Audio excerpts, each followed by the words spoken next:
Assalamualaikum warahmatullahi wabarakatuh. Di sini kami akan mempresentasikan tentang generalisasi atau induksi.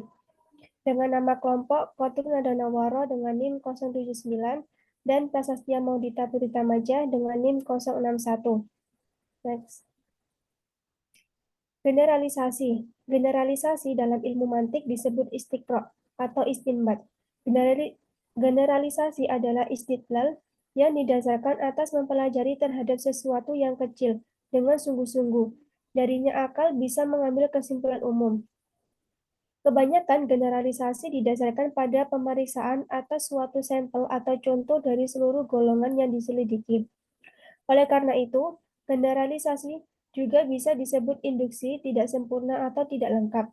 Jadi, dapat ditarik kesimpulan bahwa generalisasi adalah suatu pernyataan umum yang menyimpulkan sejumlah premis-premis yang sama kondisinya.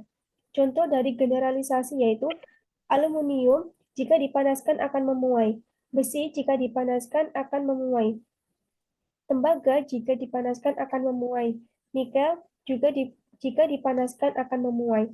Generalisasinya yaitu semua logam jika dipanaskan akan memuai. Next. Macam-macam generalisasi. Yang pertama yaitu generalisasi sempurna, di mana seluruh fenomena yang menjadi dasar penyimpulan yang diselidiki. Contoh, setelah kita memperhatikan jumlah hari pada setiap bulan, tahun Masehi kemudian disimpulkan bahwa semua bulan Masehi mempunyai hari tidak lebih dari 31. Dalam penyimpulan ini, keseluruhan fenomena yaitu jumlah hari pada setiap bulan kita selidiki tanpa ada yang kita tinggalkan.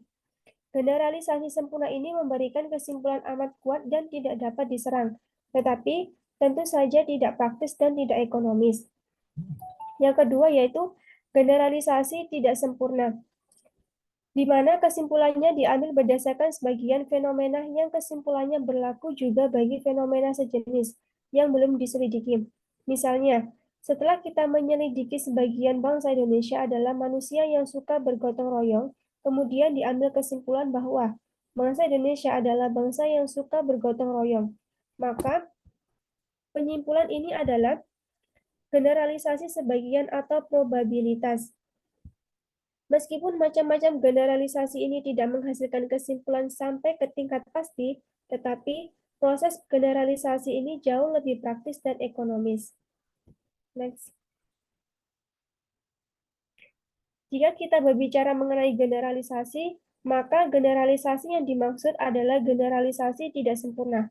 Menurut para ahli, generalisasi ini disebut sebagai induksi tidak sempurna dan teknik inilah yang paling banyak digunakan dalam menyusun ilmu pengetahuan. Selanjutnya akan dilanjutkan oleh Prasastian. Dalam ilmu biologi misalnya,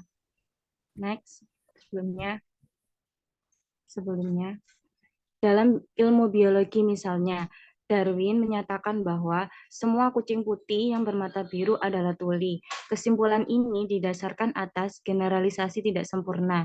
Demikian pula pernyataan Cuvier bahwa tidak ada hewan yang bertanduk dan berkuku telapak adalah pemakan daging.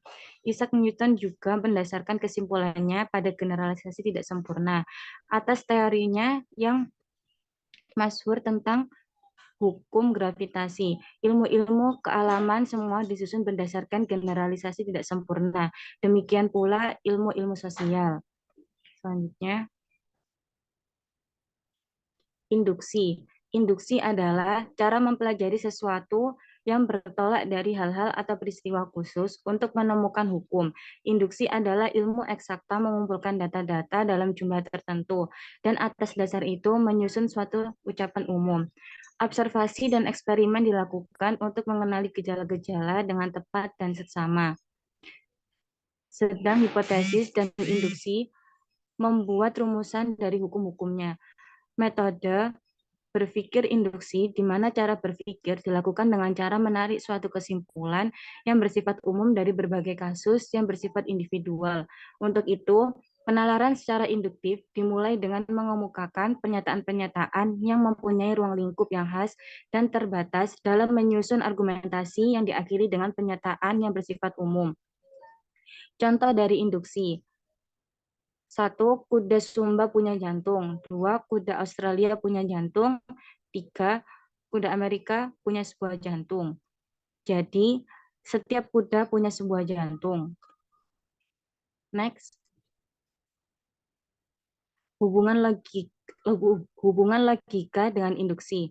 Hubungan logika dengan induksi ini sering disebut juga logika induksi atau penalaran induksi. Penalaran induksi adalah penalaran yang berangkat dari serangkaian fakta-fakta khusus untuk mencapai kesimpulan umum. Dimulai dengan mengemukakan pernyataan-pernyataan yang mempunyai ruang lingkup yang khas dan terbatas sebagai argumentasi, dan kemudian diakhiri dengan pernyataan-pernyataan yang bersifat umum. Sekian dan terima kasih. Apabila ada salah kata, mohon maaf. Wassalamualaikum warahmatullahi wabarakatuh.